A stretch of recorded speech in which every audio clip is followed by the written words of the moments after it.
Halo Pak, Halo, lagi sibuk apa ini? ya kegiatan sehari-hari, terutama ya mengisi waktu dengan aktivitas yang positif dan produktif lah, menjaga paling nggak untuk eh, tetap sehat secara fisik, terus kegiatan juga ya olahraga, terus kemudian juga masih senang dengan ngeband dan ya aktivitas yang lain lah mas di rumah lebih banyak aktivitas di rumah saja. Berarti nggak ada kegiatan mancing dong. Ini kan katanya saya dengar Iya. Bapak hobi hobi mancing nih. benar benar Gimana? banget ya itu udah dari dulu sebenarnya mas gitu ya. Kan posisinya kita dulu masih bapak saya justru malah nggak bolehin saya mancing gitu dulu, tapi justru setelah SMA sama teman-teman SMA terus kemudian jadi punya kesempatan setelah kemudian kuliah sama sekali enggak, tapi setelah kuliah kerja ini jadi punya kesempatan untuk pergi jalan gitu ya, ya itu me time lah buat saya itu. Berarti dulu dilarang mancing, sekarang karena udah punya duit sendiri berani mancing. Ya, ya kira-kira gitu. Jadi permasalahannya mancing itu karena apa ini? Lebih ke hobi sebenarnya mas. Ya itu hobi ya. Dulu kalau waktu awal-awal kerja, saya mulai kerjaan saya itu hanya kerja saja gitu. Tapi saya menjadi orang yang apa ya kayak kurang lengkap gitu hidupnya. Dan saya stuck ya, hidup saya stuck ya, kerjaan saya juga stuck. Lalu saya mulai punya awalnya karena sering ngumpul sama anak-anak diajak makan di kolam, terus saya jadi inget ini sesuatu yang lama hidup saya itu bangkit lagi tuh di situ. Ya itu terus kemudian mulai deh kita apa namanya punya jadwal rutin gitu. Nah itu ternyata saya jauh lebih rileks, jauh lebih fresh. Akhirnya kemudian kerjaan juga jadi punya ide-ide baru gitu, hubungan dan relasi dengan partner kerja juga menjadi lebih baik gitu, di keluarga juga jadi lebih enak, nggak streng terus gitu, tegang terus itu lebih enak sih gitu. Oke. Eh, Mancing, ngeband. Hmm. Dua hal yang nggak tahu Pak ya, kalau menurut saya itu kan dua hal yang sangat berbeda, atau karena mungkin saya nggak terlalu paham tentang mancing gitu kan. Nah, boleh cerita Pak, hobi. Hmm. Saya ingin tahu dari sisi seorang Pak Kun. Saya nyebutnya Pak Kun atau Ya, ya. Mas Kunchoro itu yang begini. Mas lebih bagus kayaknya. Ya, biar mudahan 20 tahun Betul. pasti. Ya walaupun anak-anak saya sudah ABG gitu ya, tapi saya ya pengen tetap bisa bisa berkomunikasi dengan mereka dengan gaya mereka lah, bisa menyamakan di frekuensi mereka gitu. Oke. Nah, menurut Mas Kunchoro, hobi mancing dengan musik apa? Ada benang merah atau gimana? Kalau menurut Ya, Mas Kunchoro? sangat ya, semuanya adalah tentang seni mas gitu. Ini seni gitu, karena memancing Oh, ya? itu juga sebuah seni loh ya. Ada banyak hal yang kita bukan lagi mengandalkan hanya sekedar bisa melakukan gitu ya, tapi bagaimana kita memahami, itu banyak filosofi yang terdapat di dalam kedua hal tersebut, baik musik maupun memancing gitu ya. Kita ngomong hidup sehari-hari itu ya, ini sama seperti mancing juga, ketika kita terlalu tegang gitu ya, kita misalkan dapat ikan nih gitu ya, udah dimakan nih umpan kita sama ikan nih gitu ya, ternyata kemudian kita terlalu tegang nariknya, ini bisa lepas justru ya kan. Jadi ya kadang-kadang juga ada sebuah cara untuk membuat ikan itu akhirnya naik gitu ya kan. Kadang juga kita ngelihat dari ombaknya, bisa jadi pengaruh ombak, gimana nih ngakalin ombaknya gitu. Kita menjadi orang yang memahami, peka ya terhadap situasi di alam gitu. Nah bernyanyi atau bermusik itu juga soal kepekaan nurani kita gitu, untuk menangkap hal-hal yang ada di sekitar kita gitu. Jadi buat saya nyambung banget gitu ya, dua-duanya ini teman-teman mancing juga menyadari itu, dan makanya rata-ratanya kita juga yang ikut bermusik dengan saya saat ini juga dari mereka yang sama-sama ikut mancing gitu. Jadi feel-nya sama tuh gitu, frekuensinya bisa sama. Dari mancing. Iya, iya, Dari betul. mancing. Iya. Berarti ternyata ada filosofi yang saling berkesinambungan gitu Ya, ya, benar. Mas ya. Iya, benar, Oke. benar, benar. Benar, Mas. Iya. Nah, saya dengar lagi nih. Ini kan Hmm. saya dengar. Iya, iya. Pengen tahu juga kan, Iya. langsung dari Mas Kuncoro. Mas Kuncoro kan katanya lumayan sering bikin lagu. Iya, iya, iya. Betul. Tentang mancing atau bagaimana? Atau tentang Iya. laut atau apa Iya. gimana? Ya, Sebenarnya ini seperti saya bilang tadi, ini adalah seni dan ini adalah mewakili proses kehidupan kita gitu. Ya, alam ini kan sumber yang tidak akan pernah habis untuk yang namanya inspirasi gitu ya. Kita bisa mendapatkan segala hal, saya bilang segala hal gitu ya. Ini sudah disediakan oleh alam semesta ini ya. Tuhan menciptakan kita tuh sangat lengkap sekali gitu. Cuman kadang-kadang kita tidak pernah menyadari itu, bahkan tidak pernah menyadari keberadaannya gitu, sehingga akhirnya kita tidak bisa menangkap atau mempelajari sesuatu gitu. Sebagai contoh nih Mas ya, kita ngomong nih, kalau kita bicara tentang cuaca misalnya seperti itu, ya kan? Ya namanya bisnis juga sama, kita ada naik turun dalam hal bisnis kayak gitu. Cuaca itu ya seperti itu, ya iklim kalau gitu, wah orang bilang iklim bisnis kayak gitu supaya ini kaitannya dengan alam gitu ya, sama, gitu ya. Hidup kita itu nggak bisa lepas dari proses yang ada di alam itu. Dalam hal relasi, membangun hubungan suami istri kah, atau mungkin pertemanan kah, mungkin dalam hal bisnis, itu ada di alam. Jadi inspirasi itu bisa datang dari sana. Ketika kita duduk, Mas, ini kesempatan yang buat saya itu sesuatu banget ya. Menunggu ke umpan kita dimakan sama ikan gitu ya. Itu kita berhadapan dengan diri kita sendiri, dengan pikiran kita. Kita akan ngomongin ya mungkin waktu itu kita sedang ada sesuatu tentang bisnis misalkan gitu ya, atau kita sedang berpikir tentang bagaimana hubungan kita mungkin dengan keluarga kayak gitu, atau dengan teman. Itu bisa kita perdalam lagi di situ ya, sehingga akhirnya oh ya aha, itu ada ketemu momen aha gitu ya. Nah itu aha time itu buat saya, akhirnya saya dapat Aha time. ya gitu di situ ya, dan itu bisa diterjemahkan dalam bentuk musik gitu ya. Ya jadi banyak inspirasi muncul di sana sebenarnya gitu ya. Luar biasa banget. Ini bener-bener tidak masuk di pikiran saya, Pak. Oh, iya. Mas, ini akhirnya saya bisa tahu mancing itu ternyata bisa jadi tempat rileks. Iya, iya, iya. Jadi Iya. malah tempat untuk timbulnya satu inspirasi Iya, dalam iya. Mas Kuncoro buat lagu. Betul, betul. Ternyata Iya. banyak hal, berarti Banyak, kan? iya, banyak iya, hal. iya.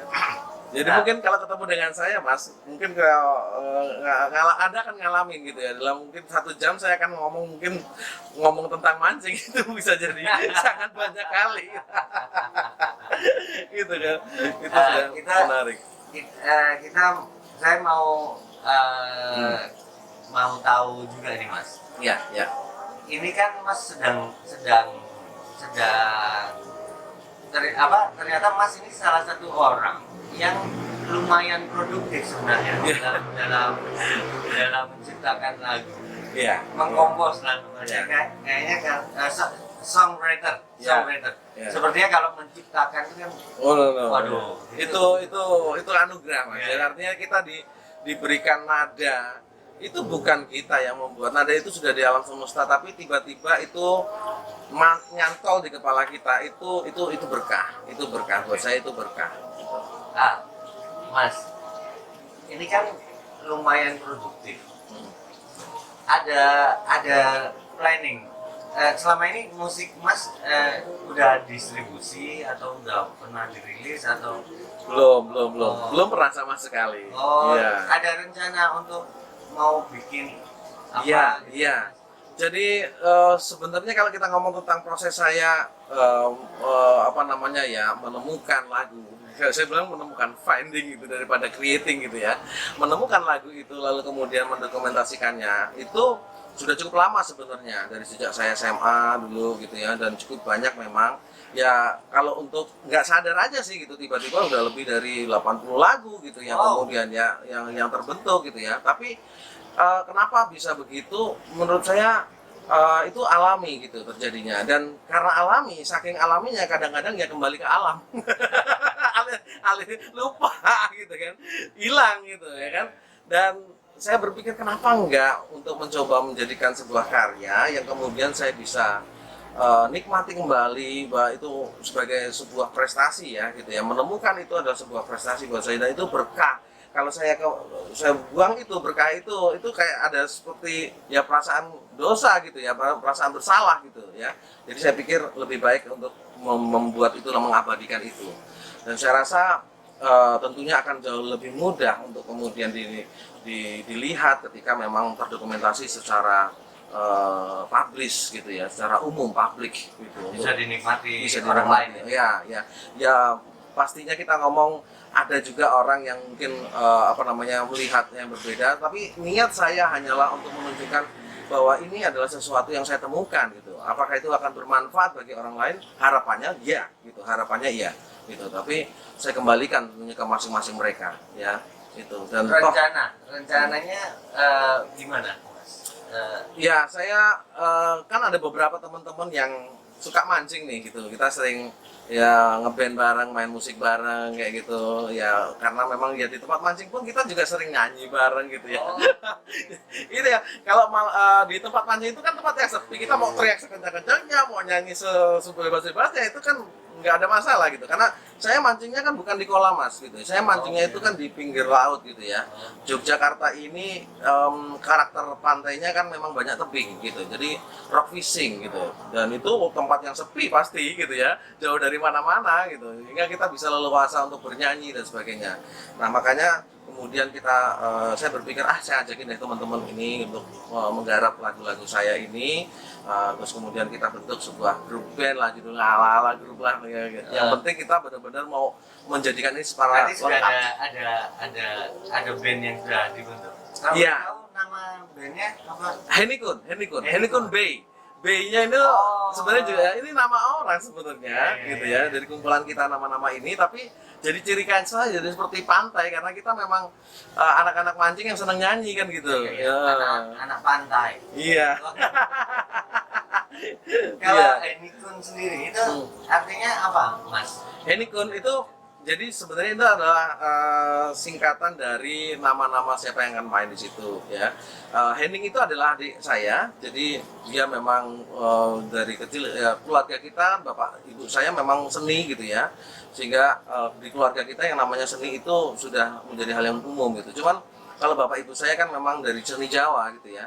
Sedangkan kalau kita anak-anaknya itu lebih senang dengan seni yang modern gitu ya, seni ya, dengan gitar, dengan drum gitu ya, anak band lah gitu ya. Sehingga adik saya juga ya selama ini teman untuk saya berkolaborasi itu selama ini ya dengan adik saya gitu. Beberapa lagu itu juga sebenarnya juga dia bantu untuk saya menyempurnakan begitu ya. Terus itu Henning ya, terus ada Ipun ya, Ipun itu ponakan saya gitu, jadi ya kita pergi mancing bareng juga pasti kan itu. Dan dia suka juga dengan musik gitu ya, dan sangat-sangat menikmati bermain musik gitu ya. Terus ada Bang Ijal ini sahabat saya dari 2002 ya, dari 2002 saya memulai merintis bisnis sampai dengan hari ini gitu ya. Dan ya dia sempat ikut main dengan beberapa band juga gitu. Terus kemudian ada Kunnya itu saya ya kan. Lalu B itu Mas Bayu ya kan. Mas Bayu ini juga dari 2011 awalnya adalah teman mancing. Jadi saya kenal dengan Mas Bayu awalnya karena sama-sama mancing. Ternyata dia punya sejarah musik yang lumayan gitu ya, jadi senang main gitar gitu ya, dia senang pernah ikut grup band juga gitu ya. Sudah akhirnya kita gabung jadi satu deh, Henikun Bay gitu. Berarti Henikun. Persiapan penggarapan apa nih Pak? Judulnya album atau apa? Iya. Rencananya begini. Jadi karena cukup banyak yang kita bisa jadikan pilihan, kita mau membuat sebuah cerita gitu ya dari sebuah album gitu ya. Karena lagu itu hanyalah sebuah penggalan dari seseorang, itu kayak snapshot ya dari hidup seseorang gitu ya. Saya ingin membuat sebuah cerita yang berkelanjutan, walaupun itu juga tidak keseluruhan dari cerita seseorang ya. Dari lagu saya itu ya kan ada banyak inspirasinya gitu ya, tapi itu membuat sebuah alur cerita gitu ya yang kita rangkai dari 6 lagu ya kita sebut dengan heksalogi gitu ya, karena memang Heksalogi. heksalogi. Berarti 6 lagu. 6 lagu. 6 lagu. Ini berarti masuknya mini album, Pak. Iya, iya, betul sekali. Ya, jadi ini prosesnya nanti tentu saja kita akan garap, kita berlatih sekarang gitu ya. Kita tahu ya kalau kita ngomong tentang industri musik ya, kita perlu untuk belajar ya, banyak belajar gitu. Maka ini butuh berproses, tapi keinginan kita dasarnya adalah ingin berkarya, menunjukkan apa yang sesuatu yang kita bisa gitu ya, gitu. Mini album heksalogi. Ya. Berarti ini sedang proses pekerjaan. Betul. Ya. Album. Ya. Untuk distribusi Bapak masuk di label mana? Kebetulan ini memang saya bilang ini bukan kebetulan ya, ini kayak sebuah kesempatan, opportunity yang saya nggak pernah bayangkan sebelumnya gitu ya. Terus sampai akhirnya kemudian kita bisa bekerja di bawah label Prima Founder gitu ya. Dan label ini menurut saya karena Itu di mana Pak? di Yogyakarta, di Jogja gitu ya. Jadi itu kesempatan yang sangat bagus karena kita tinggal di Jogja juga, tapi bukan berarti bahwa dia hanya lokal Jogja gitu, karena yang mau menjadi founder, yang menjadi pendirinya dan memang sudah punya jam terbang di internasional, nasional dan internasional begitu. Itu yang ya ini sebuah kebanggaan ya, saya nggak nyangka aja ini bisa kesempatan yang Bapak masuk tergabung di ya, label Prima Founder. Ya, Founder. betul. Ya, ya. Ada di Jogja. Ya. Berarti ini nanti ini Bapak jadi artis Prima Founder dari saya gitu. Enggak, saya sebenarnya ini tentunya sesuatu yang baru ya buat kehidupan saya. Saya nggak pernah menyangka berada di posisi ini hari ini gitu ya, bisa punya kesempatan untuk perform kepada lebih banyak orang melalui media yang ada, melalui label yang ada. Jadi ya betul ya, kalau mau disebut artis ya itu terserah lah istilahnya orang lain ya gitu ya. Pokoknya intinya saya ingin berkarya melalui media yang disediakan oleh Prima Founder gitu. Ya. Kalau gitu ini kan udah ngobrolin Bapak, ternyata komposer yang bukan hanya sekedar sedang hobi di tengah kesibukan, di sela-sela kesibukan Bapak sebagai pengusaha, komposer yang bukan hanya sekedar udah bikin lagu buat diri sendiri, ternyata Bapak seriusin untuk bikin band, bikin persiapan lagi proses mini album, ternyata masuk dalam satu label. Harapan Bapak album ini. Tapi sebelumnya nanti boleh dong Pak, kita boleh bikin seri gitu Pak, cerita tentang lagu-lagu di album Bapak ini. Dengan senang hati, supaya paling tidak ada pesan yang memang ada di dalam lagu-lagu tersebut bisa tersampaikan dengan lebih jelas mungkin ya. Kalau ada orang yang lebih bisa memahami secara seni gitu ya, itu kan sebenarnya nuansa dan coraknya lebih kaya gitu ya. Tapi kadang-kadang dengan kekayaan yang begitu besar itu nggak bisa ditangkap. Itu kan istilahnya butuh yang harafiahnya gitu ya. Maka mungkin kapan misalkan mau membahas itu, ayo gitu, saya dengan senang hati akan saya bagikan itu. Nanti ini ada episode selanjutnya Pak ya? Ya, boleh. Ini kan tadinya hanya ingin tahu tentang Bapak pengusaha dengan hobi mancing, komposer. Ini sesuatu very unik saja Pak, makanya kita ingin ngobrol. Harapan Bapak kembali lagi tadi tentang karya-karya Bapak, bukan kita ngomongnya karena kita kenalnya Bapak sebagai komposer. Kita tahu Bapak sebagai komposer, songwriter kan. Harapan Bapak dengan karya-karya Bapak yang udah 80 tadi Bapak. Ya, harapannya sebenarnya juga menginspirasi ya, bahwa kita benar-benar fokus kepada berkarya ya, produktif gitu ya. Ketika jangan terlalu meremehkan diri sendiri deh gitu. Dan ketika kita meremehkan diri sendiri itu sama saja kayak kita meremehkan Tuhan yang menciptakan alam semesta gitu. Artinya hargai apa yang kita bisa gitu ya. Daripada membandingkan diri kita kepada orang lain, ya tentu saja membuat kita akhirnya bisa jadi minder lalu kemudian tidak produktif gitu. Just do it gitu. Lakukan saja apa yang bisa kita lakukan, dan nanti untuk urusan berikutnya itu kayak sudah ada jalannya lah untuk kemudian akan menemukan itu. Ya, apa yang saya alami dengan kondisi saya hari ini dan apa yang sedang kita kerjakan dengan album kita itu adalah keajaiban menurut saya. Itu adalah sebuah keajaiban, dan saya betul-betul bersyukur untuk keajaiban yang Tuhan berikan kepada saya. Saya bisa berdiri seperti ini sekarang. Itu Mas. Oke. Terima kasih banyak Pak. Sama-sama. Cerita yang menginspirasi. Ternyata ternyata mancing itu nyambung juga itu. Ada filosofinya juga Harus ternyata. ikut mancing apa? Ya. Berarti nanti kita atur waktu kita ngobrolin lagu-lagu Bapak. Siap, siap, Oke. siap. Terima kasih, Pak. Terima kasih, sama-sama.